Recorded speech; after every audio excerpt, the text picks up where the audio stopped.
વર્ણિવેશરમણીય દર્શનમ મંદહાસરુચિરાનનાંબુજં પૂજિतं સુરનરોત્તમૈર્મુદા ધર્મનંદનમહં વિચિંતયે.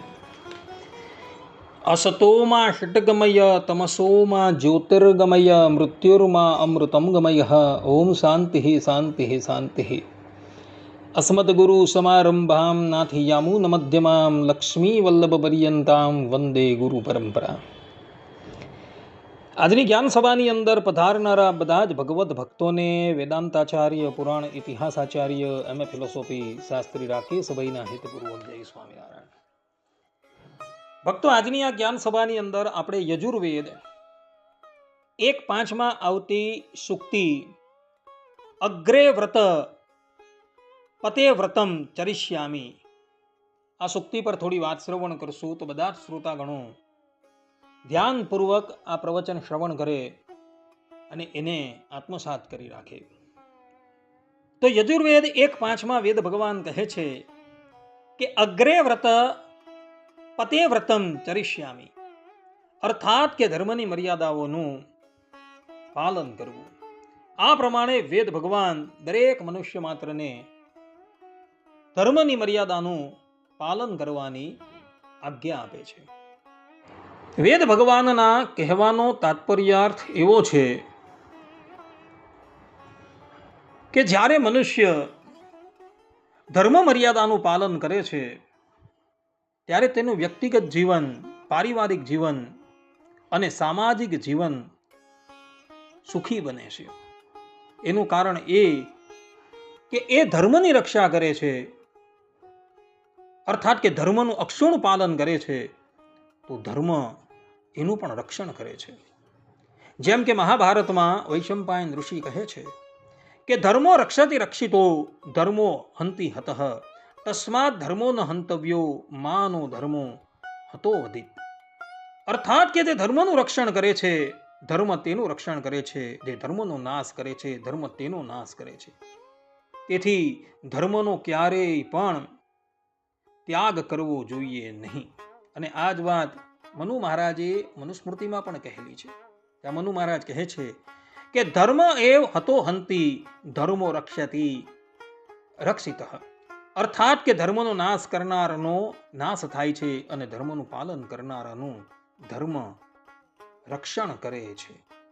તંત્ર ગ્રંથમાં કહેલું છે કે ધર્મેણ સિદ્ધેર ભવતી, અર્થાત કે ધર્મના પાલનથી જ સાચી સિદ્ધિ પ્રાપ્ત થાય છે, પરંતુ અધર્મથી નહીં.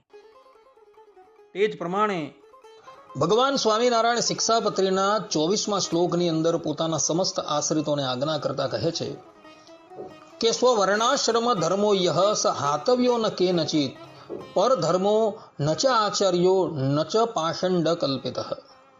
અર્થાત કે પોતપોતાના વર્ણાશ્રમનો જે ધર્મ તે કોઈ સત્સંગીએ ત્યાગ ન કરવો અને પરધર્મનું આચરણ ન કરવું તથા પાખંડ ધર્મનું આચરણ ન કરવું તથા કલ્પિત ધર્મનું આચરણ ન કરવું. આ પ્રમાણે ભગવાન સ્વામિનારાયણે અહીં સ્પષ્ટ રૂપે પરધર્મના આચરણની મનાઈ કરેલી છે. પરધર્મ એટલે શું? તો પરધર્મ એટલે બ્રાહ્મણને માટે પ્રતિપાદન કરેલા ધર્મને કોઈ ક્ષત્રિય આચરણ કરે, અથવા ક્ષત્રિયને માટે પ્રતિપાદન કરેલા ધર્મને કોઈ બ્રાહ્મણ આચરણ કરે, અથવા બ્રાહ્મણને માટે પ્રતિપાદન કરેલા ધર્મને કોઈ શુદ્ર આચરણ કરે, વૈશ્ય આચરણ કરે, તો એને માટે એ પરધર્મ કહેવામાં આવે છે. આ પ્રમાણે પરધર્મની વ્યાખ્યા શાસ્ત્રકારોએ કરેલી છે. ભગવાન શ્રી કૃષ્ણ શ્રીમદ ભગવદ્ ગીતાના 3ય અધ્યાયના 35મા શ્લોકની અંદર કહે છે કે શ્રેયાન સ્વધર્મો વિગુણ પરધર્માત સ્વનુષ્ઠિતાત સ્વધર્મે નિધનમ શ્રેય પરધર્મો ભયાવહ.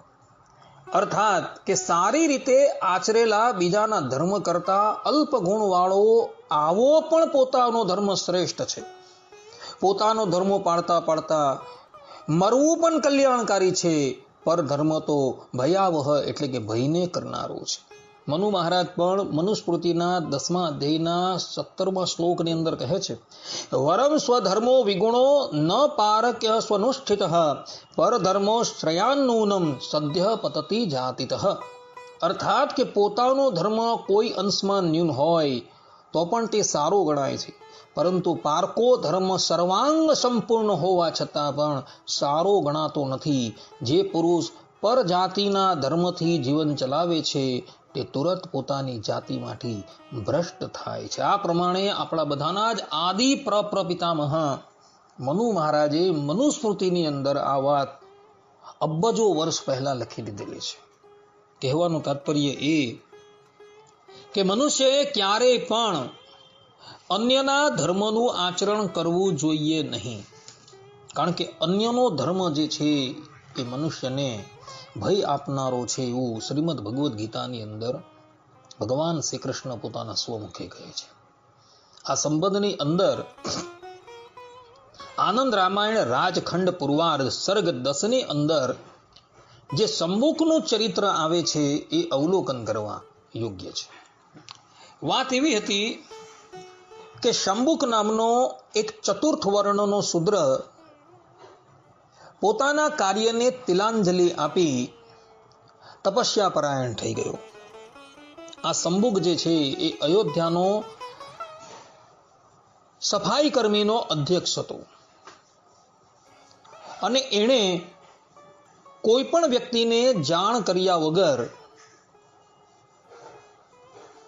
પોતાના કાર્યને તિલાંજલિ આપી એ વનમાં જતો રહ્યો. હવે આ બાજુ શું થયું કે સફાઈ કર્મનો અધ્યક્ષ શંબુક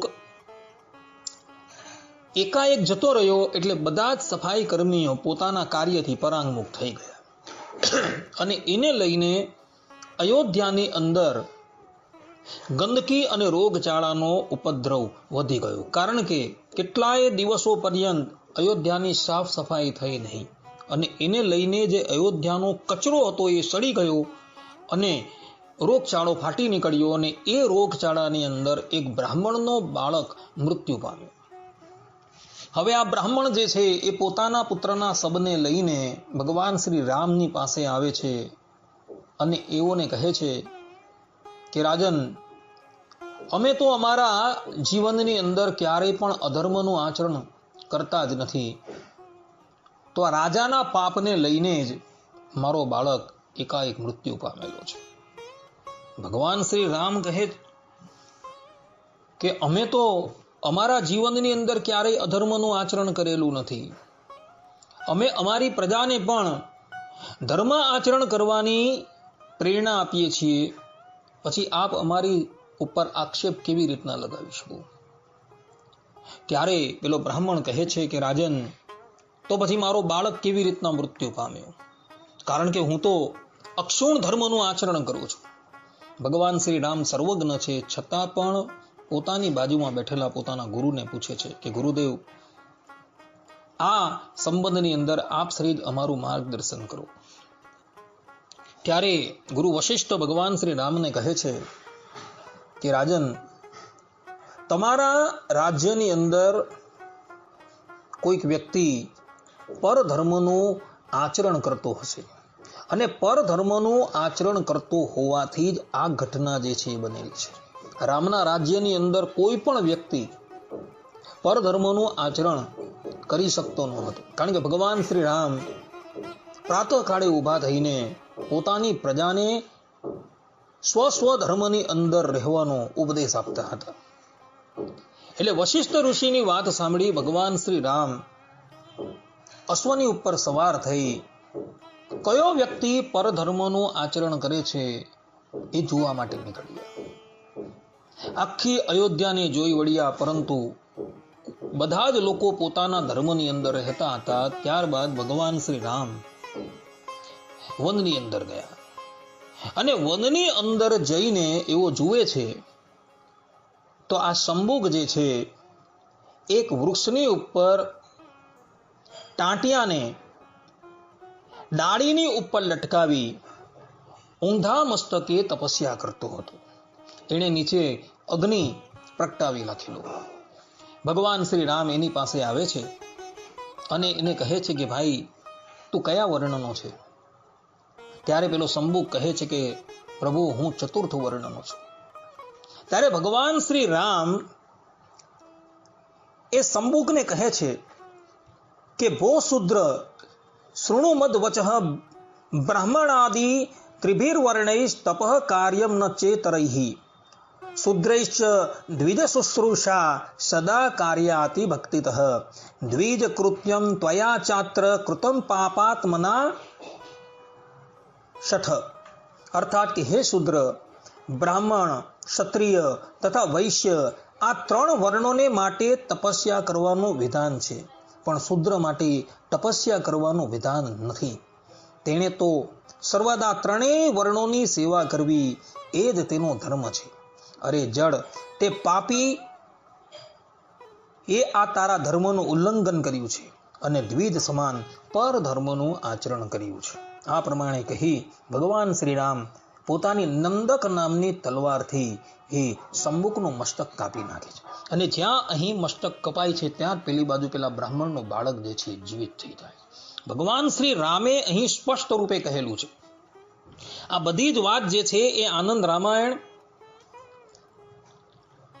રાજ્યકાંડ પૂર્વાર્ધ અધ્યાય 10 શ્લોક 103 અને 4 ની અંદર લખાયેલી છે.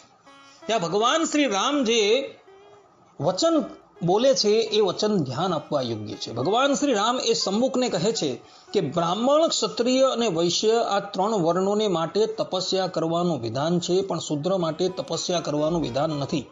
તેણે તો સર્વદા ત્રણેય વર્ણોની સેવા કરવી એ જ તેનો ધર્મ છે.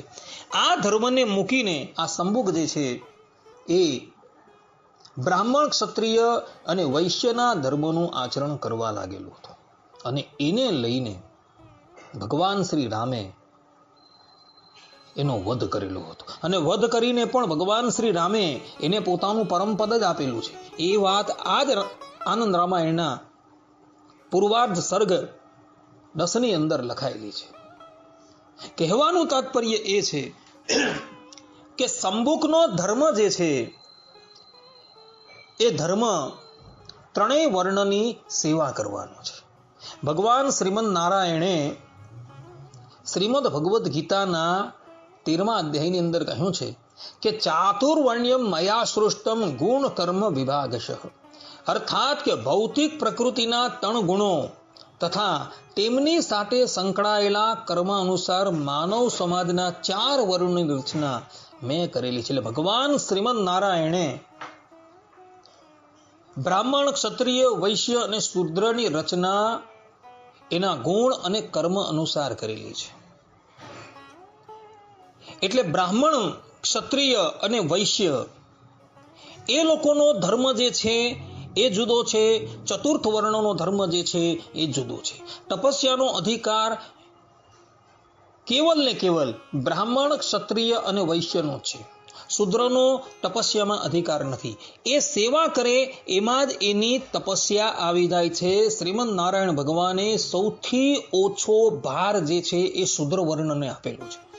શૂદ્ર વર્ણ કેવલ 3 વર્ણની સેવા કરી દઈને તો જ એનું કલ્યાણ થઈ જાય છે. જ્યારે બ્રાહ્મણ, ક્ષત્રિય અને વૈશ્ય તો ગુરુકુલની અંદર જવાનું અને ત્યાં બ્રહ્મચર્યનું પાલન કરવા પૂર્વક વેદાદિકનું અધ્યયન કરવાનું, ત્યારબાદ એ વેદને સુરક્ષિત રાખવાને અર્થે એનું મનન નિધિધ્યાસ કરવાનું, સમદમાદિકથી પોતાના શરીરને અત્યંત તપસ્યા પરાયણ કરવાનું ઇત્યાદિક ધર્મો જે છે આ વર્ણોને માટે છે. અને આટલી પ્રક્રિયાઓમાંથી એ પસાર થાય ત્યારે એનું કલ્યાણ થાય. જ્યારે શુદ્ર વર્ણને કંઈ કરવાનું નથી, કેવલ સેવા કરવાથી એનું કલ્યાણ થઈ જાય છે. પરંતુ આ શંભુક જે છે એ સેવાને મૂકીને દ્વિજો જે આચરણ કરે એ આચરણ પરાયણ થયો હતો. અને એટલે માટે ભગવાન શ્રી રામે એનો વધ કરેલો છે. આવું જ એક ચરિત્ર મહાભારતની અંદર પણ જોવા મળે છે. મહાભારતની અંદર દ્રોણાચાર્યજીનું ચરિત્ર આવે છે. દ્રોણાચાર્યજી બ્રાહ્મણ છે. દ્રોણાચાર્યજીનું પ્રાગટ્ય ભારદ્વાજ કુળની અંદર ભારદ્વાજ ઋષિ થકી થયું છે. એવો કેવલ નામ માત્રના બ્રાહ્મણ નથી, પરંતુ આચરણથી પણ એ બ્રાહ્મણ છે. વેદ વેદાંગના પ્રારંગત પંડિત છે, ધનુર્વેદના આચાર્ય છે. પોતાના ધર્મની અંદર અક્ષુણ રહે છે, પરંતુ એઓએ પણ જીવનની અંદર એક ભૂલ કરી દીધી છે. એઓનો ધર્મ જે છે એ ભણવું અને ભણાવવું એ છે. બ્રાહ્મણના જે 6 ધર્મ છે એમાં બ્રાહ્મણે વેદાદિક શાસ્ત્રોનું અધ્યયન કરવું અને અધ્યાપન કરાવવું, દાન ગ્રહણ કરવું અને દાન આપવું, યજ્ઞ કરવો અને યજ્ઞ કરાવવો, આ બ્રાહ્મણના 6 ધર્મ છે. તો એ 6 ધર્મ જે બ્રાહ્મણના છે એ ધર્મને તો દ્રોણાચાર્યજી યથાર્થપણે પાળતા હતા. એઓએ ક્ષત્રિયોને યુદ્ધ કલા શીખવેલી છે, ધનુર્વેદ શીખવો છે, પરંતુ બ્રાહ્મણનો ધર્મ જે છે એ શસ્ત્ર ધારણ કરીને ક્યારેય પણ રણ મેદાનની અંદર આવવાનું નથી. એ ધર્મ જે છે એ ક્ષત્રિયનો છે. પરંતુ દ્રોણાચાર્યજી અસ્ત્ર શસ્ત્ર ધારણ કરીને મહાભારતના યુદ્ધની અંદર કૌરવ પક્ષ વતી અર્થાત કે અધર્મના પક્ષ વતી યુદ્ધ કરવા માટે આવેલા છે. અને એને માટે એ પરધર્મ છે. એ ભગવાન શ્રી કૃષ્ણએ ત્યાં જોયું કે દ્રોણાચાર્યજી પરધર્મનું આચરણ કરી રહ્યા છે. દ્રોણાચાર્યજી ભગવાન શ્રી કૃષ્ણના અનન્ય ભક્ત છે, પરંતુ ભગવાન શ્રી કૃષ્ણએ જોયું કે મારો ભક્ત થઈને પણ આજે અમારા દ્રોણાચાર્ય જે છે એ પરધર્મનું આચરણ કરે છે. તો એઓને પરધર્મમાંથી નિવૃત્ત કરવાને અર્થે ભગવાન શ્રી કૃષ્ણએ ભીમસેનને કહીને મહાભારતના યુદ્ધની અંદર એવી વાત વહેતી કરી કે અશ્વત્થામા હતઃ અર્થાત કે અશ્વત્થામા મરાયો. અને આ વાત સત્ય છે કે અસત્ય એ જાણવાને અર્થે દ્રોણાચાર્યજી જ્યારે યુધિષ્ઠિર મહારાજની પાસે આવ્યા ત્યારે યુધિષ્ઠિર મહારાજ પણ એવું બોલ્યા કે અશ્વત્થામા હતઃ નરો વા કુંજરો વા. આ પ્રમાણે જ્યારે યુધિષ્ઠિર મહારાજ બોલ્યા ત્યારે દ્રોણાચાર્યજીએ પોતાના અસ્ત્ર અને શસ્ત્ર જે છે એ નીચે મૂકી દીધા અને એ જ અવસ્થાની અંદર ધૃષ્ટદ્યુમ્ને દ્રોણાચાર્યજીનો વધ કરી દીધો. કહેવાનું તાત્પર્ય એ છે કે દ્રોણાચાર્યજી અસ્ત્ર શસ્ત્ર ધારણ કરીને મહાભારતના યુદ્ધમાં લડવા આવેલા હતા. દ્રોણાચાર્યજી દિવ્યાસ્ત્રોને જાણે છે, અને જે વ્યક્તિ દિવ્યાસ્ત્ર નથી જાણતો એના પર પણ એણે બ્રહ્માસ્ત્રનો પ્રયોગ કરેલો છે. ધનુર્વેદનો એવો નિયમ છે કે જે બ્રહ્માસ્ત્ર જાણતો હોય એના પર જ બ્રહ્માસ્ત્રનો પ્રયોગ કરવાનો છે. જે દિવ્યાસ્ત્ર જાણતો હોય એના પર જ દિવ્યાસ્ત્રનો પ્રયોગ કરવાનો. પરંતુ દ્રોણાચાર્યજી એ વાત ભૂલી ગયા છે. દ્રોણાચાર્યજીએ મહાભારતના યુદ્ધની અંદર સામાન્ય સૈનિકોની ઉપર પણ દિવ્યાસ્ત્રનો પ્રયોગ કરેલો હતો. અને આ એને માટે પરધર્મનું આચરણ હતું. અને પરધર્મનું આચરણ હતું એટલે જ ભગવાન શ્રી કૃષ્ણએ એને છલ કરીને મરાવેલા હતા. માટે ભક્તો, જીવનમાં ક્યારેય પણ પરધર્મનું આચરણ કરતા નહીં. ભગવાન શ્રી કૃષ્ણએ તથા મનુ મહારાજે અને ભગવાન શ્રી રામે સ્પષ્ટ રૂપે કહ્યું છે કે પરધર્મનું આચરણ ક્યારેય પણ કરવું જોઈએ નહીં. કારણ કે પરધર્મ જે છે એ ભય આપનારો છે. પોતાનો ધર્મ ગમે તેવો હોય, પરંતુ એ જ ધર્મ મનુષ્યને માટે શ્રેય આપનારો છે. શંભુકે પરધર્મનું આચરણ કર્યું તો એને લઈને શું થયું? તો અયોધ્યાની અંદર રોગચાળો જે છે એ ફાટી નીકળેલો હતો અને સર્વપ્રથમ એક બ્રાહ્મણનો બાળક મૃત્યુ પામેલો હતો. ત્યાર પછી તો કેટલાય મનુષ્યો જે છે એ મૃત્યુ પામેલા હતા. એટલે શંભુકે પરધર્મનું આચરણ કર્યું, પોતાના ધર્મને તિલાંજલિ આપી દીધી અને તપસ્યા પરાયણ થઈ ગયું. તો પરિણામ શું આવ્યું? તો અયોધ્યાની અંદર રોગચાળો ફાટી નીકળેલો હતો અને ભગવાન શ્રી રામે એનો વધ કરવો પડેલો હતો. તે જ પ્રમાણે દ્રોણાચાર્યજી બ્રાહ્મણના ધર્મને એક બાજુ મૂકીને અસ્ત્ર શસ્ત્ર ધારણ કરી યુદ્ધના મેદાનની અંદર આવ્યા. તો પરિણામ શું આવ્યું? કે અલ્પ સામર્થ્ય વાળા ધૃષ્ટદ્યુમ્નના હાથે એણે કાળના મુખમાં જવું પડ્યું. માટે ભક્તો, જીવનમાં ક્યારેય પણ તમે પરધર્મનું આચરણ કરતા નહીં. ભગવાન સ્વામિનારાયણે સ્પષ્ટ રૂપે શિક્ષાપત્રીના 24મા શ્લોકની અંદર પરધર્મનું આચરણ કરવાની મનાઈ કરેલી છે. માટે ભગવાન શ્રી હરિએ તમને જે વર્ણની અંદર જન્મ આપેલો છે એ જ વર્ણમાં રહી તમે તમારા ધર્મનું યથાર્થપણે પાલન કરજો, તો તમે આલોક અને પરલોકની અંદર સુખી થશો અને ભગવાનની પ્રસન્નતાના ભાજી થશો.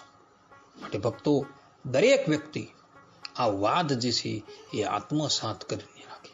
ક્યારેય પણ સંભોગ અને દ્રોણાચાર્ય જેવું આચરણ કરતા નહીં. આપણા કર્મ અનુસાર ભગવાન શ્રીમન નારાયણે આપણે જે યોનિની અંદર જન્મ આપેલો છે એ યોનિના ધર્મ જે છે એ આપણે પાળવાના છે.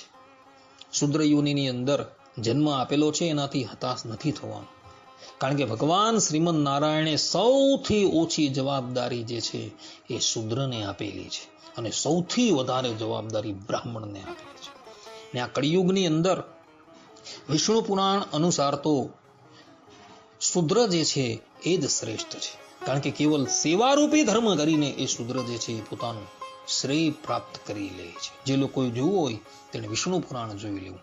એમાં આખ્યાયિકા આવે છે, એમાં ભગવાન વેદવ્યાસજી જે છે એ આ જ વાત કહે છે.